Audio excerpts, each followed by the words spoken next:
In recent decades, counseling psychology as a profession has spread out and is now represented in multiple countries across the world. American Counseling Association (ACA) defines counseling as a professional relationship that empowers diverse individuals, families, and groups to accomplish mental health, wellness, education, and career goals. Professional counseling is a collaborative relationship between the counselor and the client. Individual counseling is the most typical type of counseling which is focused on the growth and mental health of a person. Couples or marriage counseling centers on assisting couples in overcoming problems and working toward a stronger and better relationship. Family counseling involves the distinctive familial dynamics and how they impact the family structure, while group counseling is the use of group engagements to facilitate growth.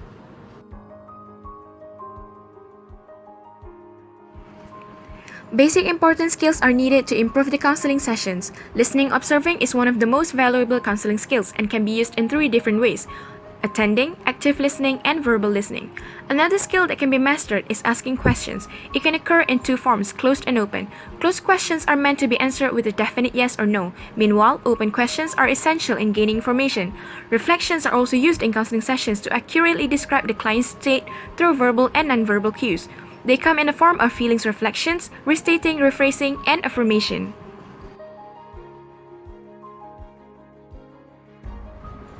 Counseling theories and approaches act as a guideline to understand human nature and determine which counseling skills are useful in counseling sessions.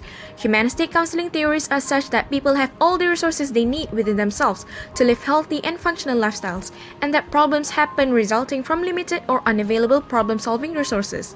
Next, cognitive counseling theories state that individuals experience psychological and emotional obstacles when their thinking is not in sync with reality.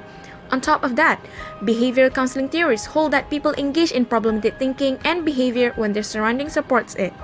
Furthermore, psychoanalytic counseling theories are such that psychological issues derive from the present-day impact of unconscious psychological drives or motivations arising from previous relationships and experiences. Moreover, constructionist counseling theories state that knowledge is just an invented or constructed comprehension of actual events in the world. Last but not least, systemic counseling theories hold that thinking, feeling, and behavior are mostly formed by pressures applied on people by the social systems that they live in.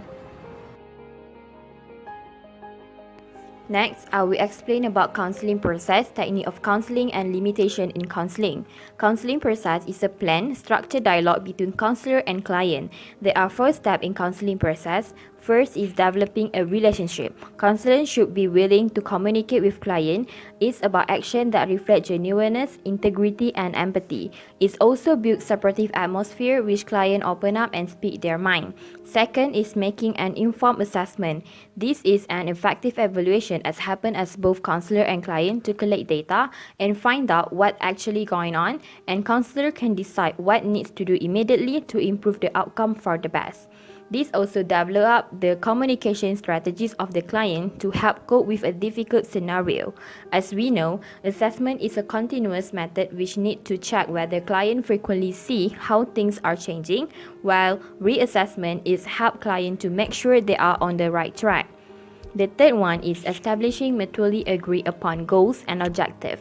This step is important because client associate with the objectives so that he or she become more likely to pursue them.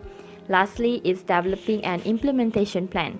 The implementation plan is a plan that counselor and client are working closely on.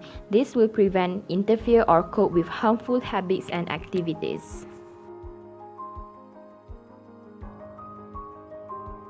Next is technique of counseling. There are some techniques where counseling session can be followed and adapt as the need of the situations and clients. The first one is releasing emotional tension. Clients under emotional tension should be released to the counselor with confidence, and counselor must listen carefully and understand the clients. It is because counselor is the only person that clients depends on. During counseling session, clients is trapped in their own feeling, but counselor must be patient every time client needs them. The second technique is effective communication. As we know, counseling is a two-way communication which it will reduce fear and they can communicate frankly and expose their eyes to the counselor who will be there. Within communication, counselor can easily understand the client's point of view and manage to develop counseling relationship with counselee through effective communication.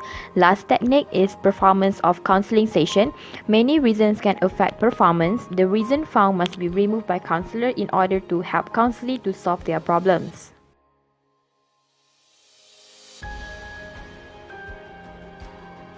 Last section is limitation in counseling. First is limitation of services at counseling center.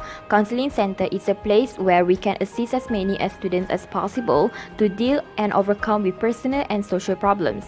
Next is imposing values. Psychologist or counselor is to support our clients navigate their personal struggles, not to ask them what they can or should not think or behave upon.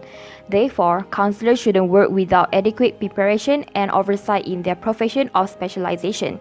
As a qualified psychologist, it may have achieved specific instruction in the diagnosis of medication dependence client. Now I shall present the summarization of the video about basic counseling skills. The first one is listening. This skill required helpers to do two things: attending to the client with full attention and observing the process of the conversation. The second skill is empathy. This can be presented through non-verbal and verbal attending and paraphrasing. Next is genuineness. Counselors should be their honest and comfortable self while attending their client.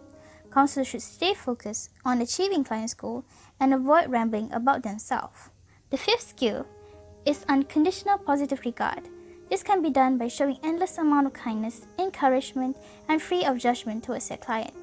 Counselors can use open questions to guide their clients in finding the solutions.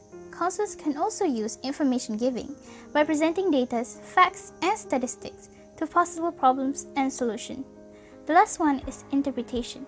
This is done to give new perspective and to provoke their thoughts regarding their problems. Today, we'll talk about the 9 most basic counseling skills. Number 1, listening. Think about the people who you feel most heard and understood by. Generally, the reason we feel as though they're listening has a lot to do with their body language or posture towards us. In counseling, this is called attending. Attending just means to position yourself to the patient in a way that lets the patient know you're aware of them, that you have their full undivided attention, and that you care about what they have to say and in general who they are as a person. Skill number 2, empathy. Empathy does not mean that you have to identify with the patient or share similar experiences.